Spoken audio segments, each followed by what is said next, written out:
उसका अगर तखमीना लगाया जाए तो वो कम से कम 10 अरब डॉलर और ज़्यादा से ज़्यादा वो 20 अरब डॉलर के दरमियान पाई जा रही है, जो तमाम तज्जिया निगार है वो कह रहे हैं। कोई छोटी रकम नहीं है।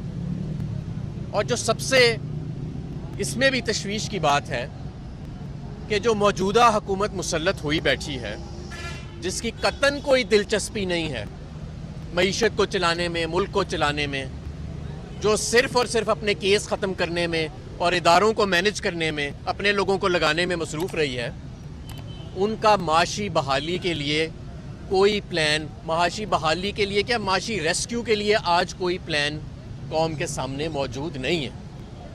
हमने ये फाइनेंसिंग गैप कैसे फिल करना है कोई पता नहीं है। हमारा वज़ीर ख़जाना साहब जब आते हैं टीवी पे, वो कहते हैं नहीं, ये क्रेडिट डिफ़ॉल्ट स्वैप जो 100% से टॉप गया है, ये भी बेमानी है। ये जो हमारे इंटरनेशनल क्रेडिट रेटिंग एजेंसीज़ हमें डाउनग्रेड करती जा रही हैं, ये भी बेमानी है। बस अगर कोई चीज़ मानी रखती है तो मेरी बातें मानी रखती हैं, और कहते हैं कि रुपया जो है वो 190 का होना चाहिए। और हाल ये है कि आज भी 245 रुपये का ओपन मार्केट में रुपया जो है वो ट्रेड हो रहा है, और इंटरबैंक मार्केट में भी रुपये की कदर कम हो रही है।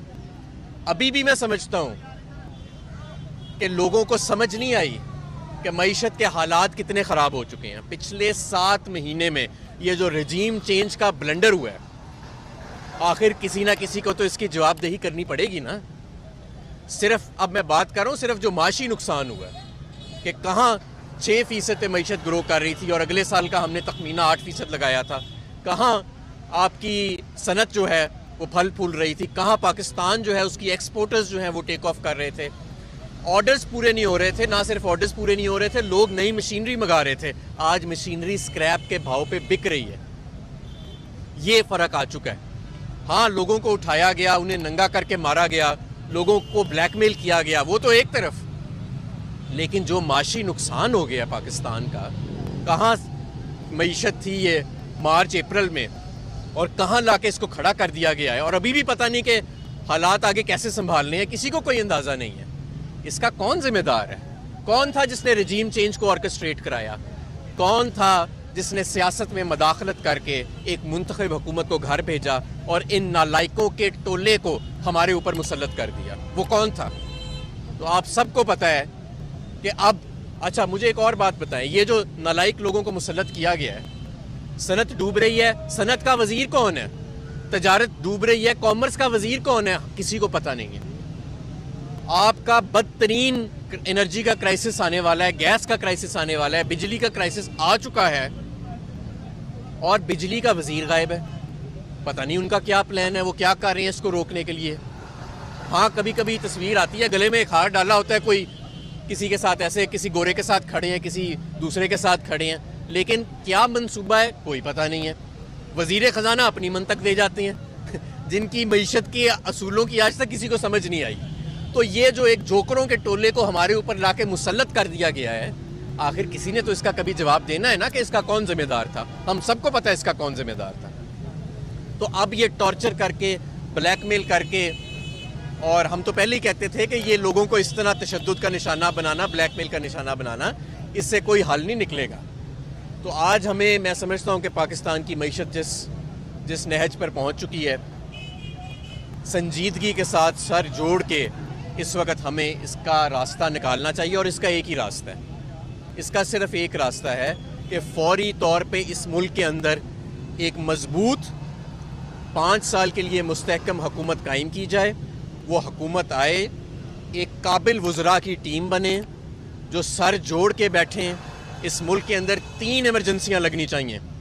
एक्सपोर्ट की इमरजेंसी, एक्सपेंडिचर यानी कि जो हमारे ख़र्चे हमारी आमदन से ज़्यादा हैं उसकी इमरजेंसी, और एनर्जी की इमरजेंसी। जब तक हम इन पे काम नहीं करेंगे तो रिकवरी तो बड़ी दूर की बात है, चंद माह के अंदर आपका पटाखा बोल जाएगा। और पाकिस्तान में अभी तक वो हालात बने नहीं जो बनते नज़र आ रहे हैं।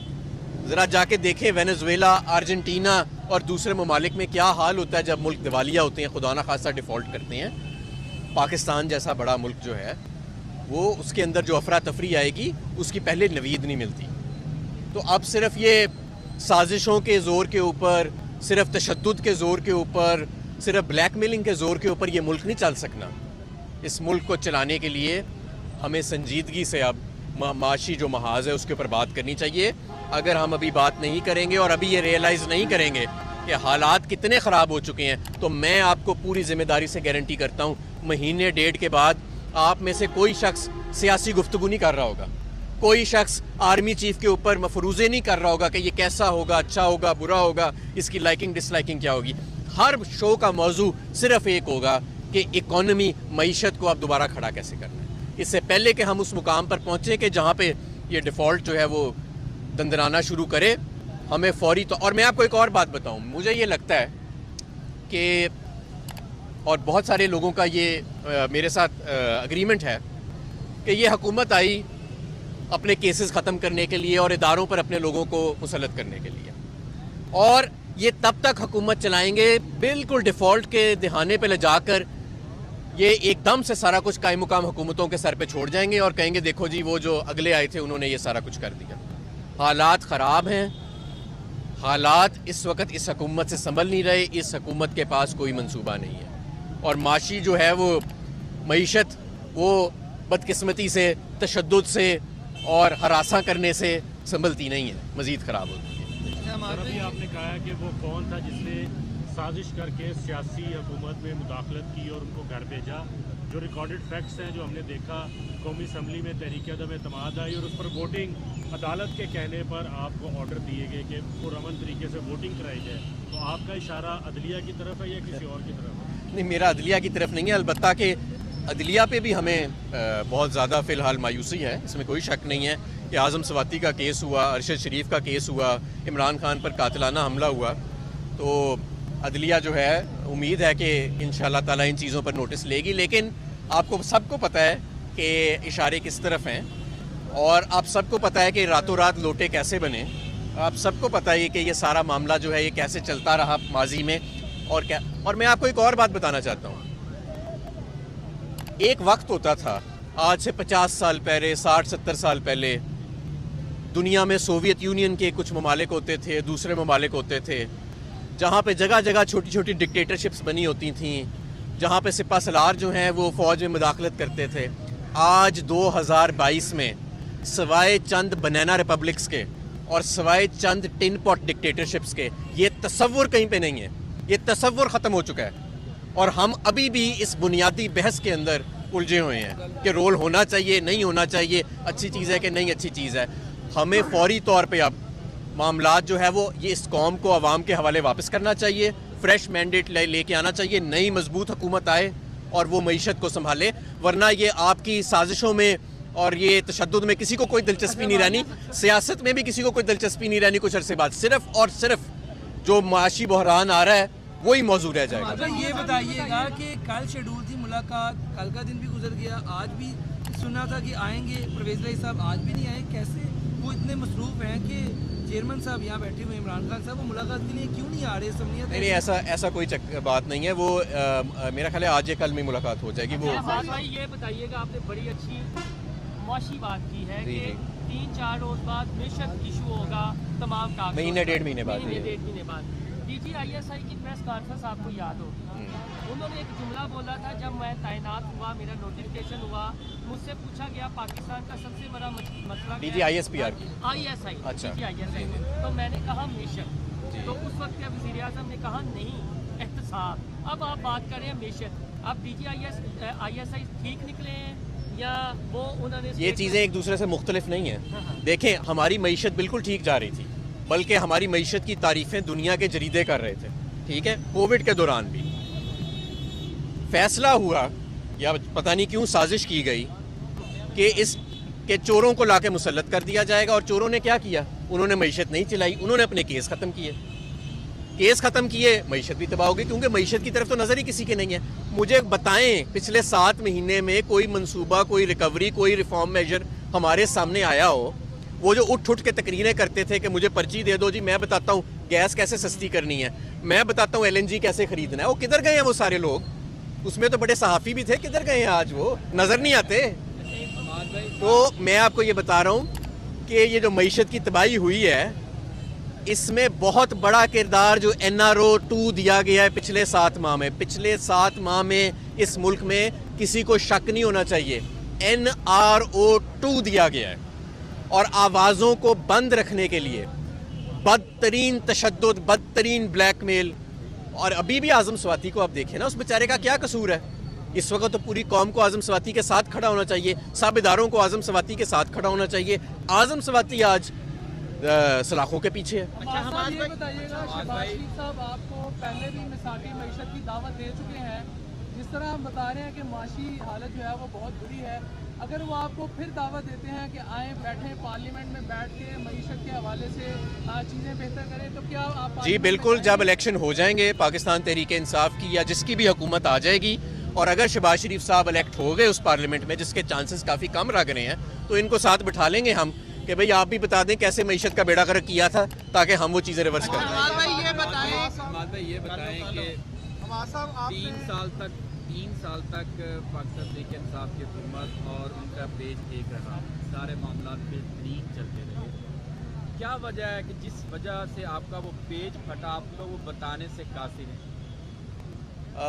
नहीं, मेरा ख्याल है कि जब तारीख लिखी जाएगी कि सारी बातें बाहर आ जाएंगी और इंशाल्लाह ताला ये साबित होगा कि पाकिस्तान तहरीक इंसाफ हमेशा असूली मौक़िफ़ पे खड़ी रही है, हमेशा जो चोरों का एहतसाब है उस पर खड़ी रही है, हमेशा इस मुल्क के वक़ार के लिए और बेहतर मईशत के लिए खड़ी रही है।